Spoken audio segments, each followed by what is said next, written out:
Math solution bye एमबेस्ट में आपका स्वागत है।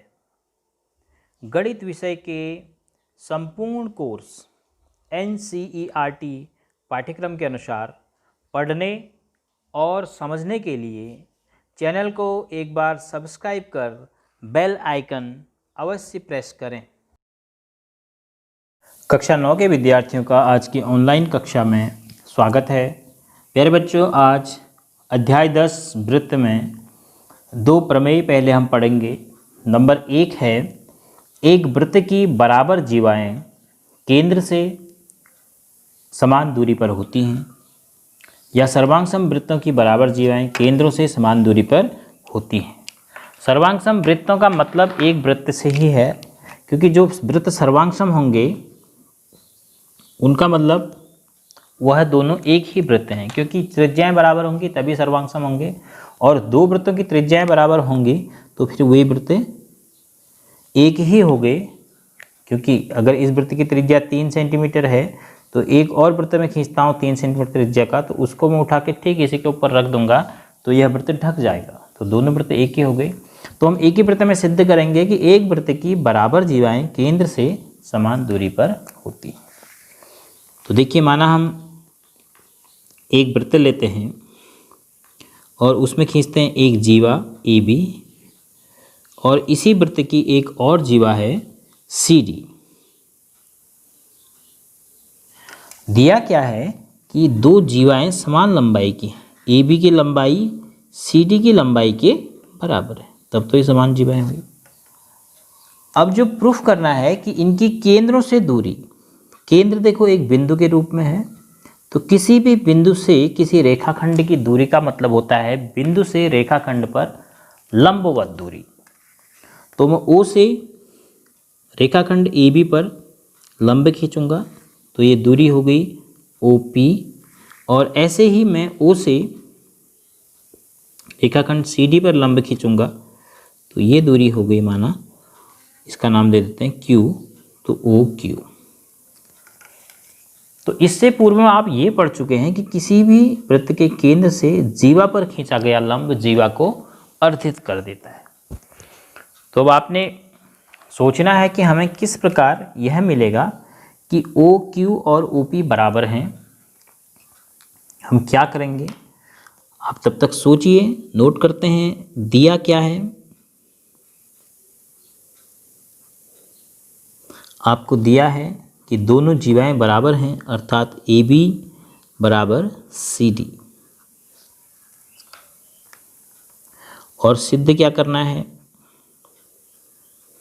सिद्ध करना है कि AB की लंबाई केंद्र से और CD की लंबाई केंद्र से बराबर है, अर्थात OP बराबर OQ।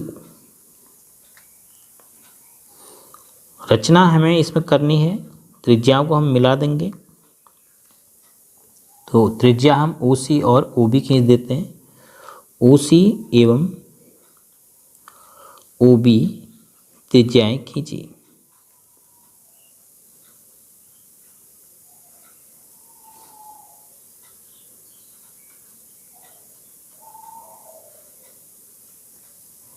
हम दिया है, में ये भी नोट कर सकते हैं कि OP और OQ लंब हैं, क्योंकि दूरी का मतलब लंबवत दूरी है। OP लंब AB और OQ लंब CD, यह भी नोट कर लीजिए, क्योंकि दूरी का मतलब लंबवत दूरी से है। एक बिंदु की जब भी किसी रेखाखंड से दूरी कही जाएगी तो बिंदु से उस रेखाखंड पर लंब खींचा जाएगा, और उस लंब की जो दूरी होगी उसे हम कहेंगे रेखाखंड की उस बिंदु से दूरी। अब आगे का काम होगा उपपत्ति में। अब आपको कुछ समझ आ गया होगा कि हम किस प्रकार से सिद्ध करेंगे। हमें दो भाग बराबर दिखाने हैं, OP और OQ, और हमने क्या खींचा, एक त्रिज्या OC और एक त्रिज्या OB। तो OC और OB खींचने पर आपको दो त्रिभुज स्पष्ट रूप से दिखाई दे रहे हैं, एक OPB और एक OQC। यह कोण 90 अंश का है, यह कोण भी 90 अंश का है।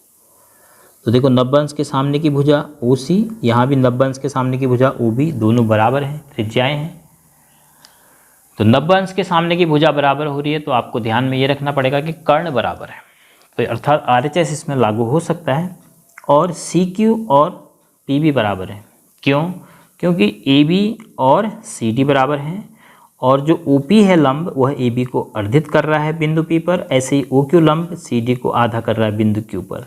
तो CQ CD का आधा, PB AB का आधा। तो सबसे पहले AB बराबर CD से जो हमें दिया है, इससे हम यह पता करते हैं कि इनके आधे आधे बराबर हैं। इम्प्लाइज दैट हाफ AB बराबर हाफ CD। अगर बराबर है तो उनके आधे भी बराबर होंगे। तो हाफ AB को हम लिख दे रहे हैं BP और हाफ CD को लिख दे रहे हैं हम CQ। तो BP CQ के बराबर है। तो ये हमें प्राप्त हो गया। अब हमने ऐसा क्यों लिखा कि हाफ AB और हाफ CD BP है और CQ है, हाफ AB BP लिखा है, हाफ CD CQ लिखा है, ऐसा क्यों लिखा? क्योंकि केंद्र से जीवा पर OP एवं OQ, Q पहले लिख दिया तो QO लिख देते हैं, लंब हैं। और लंब क्या करते हैं? केंद्र से जीवा पर लंब जीवा को अर्धित कर देते हैं। अब दो त्रिभुज की बात करते हैं, त्रिभुज OPB और त्रिभुज OQC में कौन कौन सी जानकारियां आपके पास हैं? एक जानकारी आपके पास है, कोण OPB बराबर कोण OQC बराबर 90 अंश। दोनों बराबर भी हैं और 90 अंश भी हैं, ऐसा हमें दिया है। दूरी कहाँ है? और दूरी होता है लंबवत दूरी। उसके बाद OB बराबर OC, यह दोनों वृत्त की त्रिज्याएं हैं।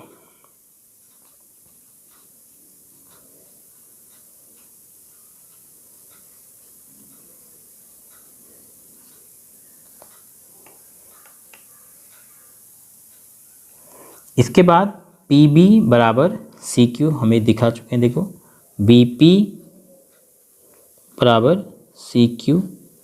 इसको अगर आप यहाँ पे नंबर 1 लिखना चाह रहे हैं तो यहाँ कारण देने के लिए अच्छा हो जाएगा कि यहाँ पर आप सीधे लिख देंगे समीकरण 1 से।